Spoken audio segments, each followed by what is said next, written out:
Paul Whitmore llevaba más de 10 años como detective privado en Manhattan. Era cauto, metódico y tenía una norma inquebrantable: no confiar en la primera versión de los hechos. Esa norma lo salvó.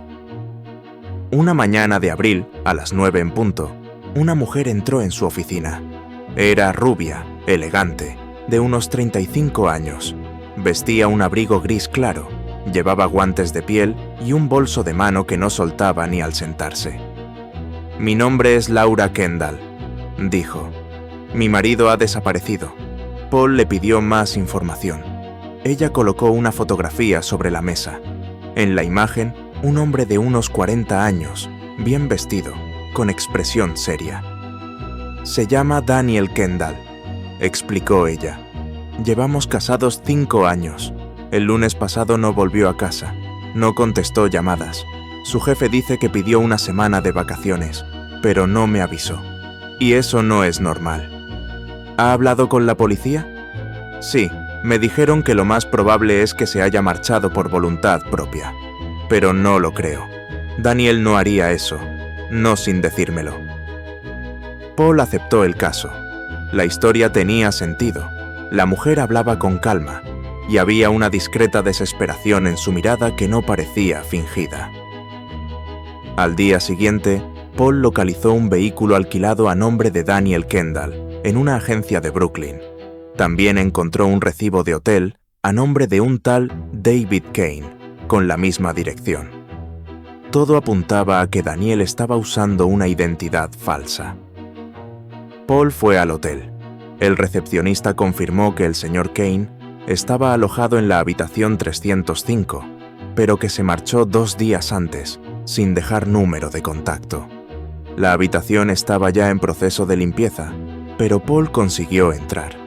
No encontró gran cosa, solo una botella de whisky a medias, ropa de hombre y una caja de fotografías.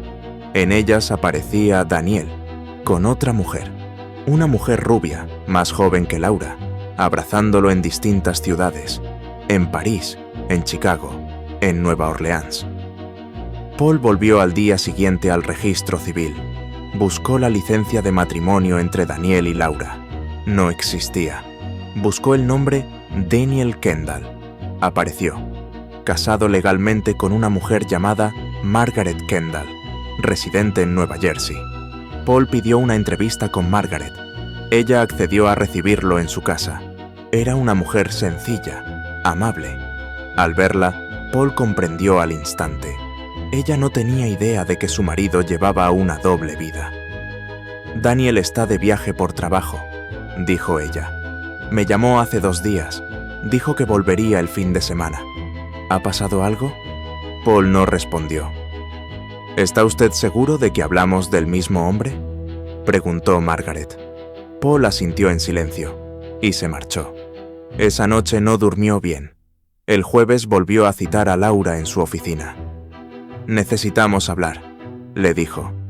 Ella se sentó, como la primera vez, sin quitarse los guantes. Paul habló sin rodeos. «Usted no está casada con Daniel Kendall. Él ya tiene esposa. Vive en Nueva Jersey. Ella no sabe nada de usted». Laura no se inmutó. «Ya lo sé», dijo. Paul la miró sin entender. «¿Lo sabía desde el principio?» «Sí». «Entonces, ¿por qué vino a verme fingiendo que era su esposa?» Laura respiró hondo. Luego dijo: «Porque necesitaba localizarlo antes que nadie, antes de que él desapareciera de nuevo, antes de que pudiera mover el dinero». «¿Qué dinero?» «El que tenía escondido en una cuenta conjunta a nombre de David Kane, la identidad falsa que usaba conmigo». Paul la observó en silencio. «¿Quién es usted en realidad?» «Su amante, durante 3 años. Me prometió que dejaría a su mujer. Prometió empezar de cero, pero nunca pensó cumplirlo. Y cuando me di cuenta, ya era tarde». «¿Y qué quería de mí?»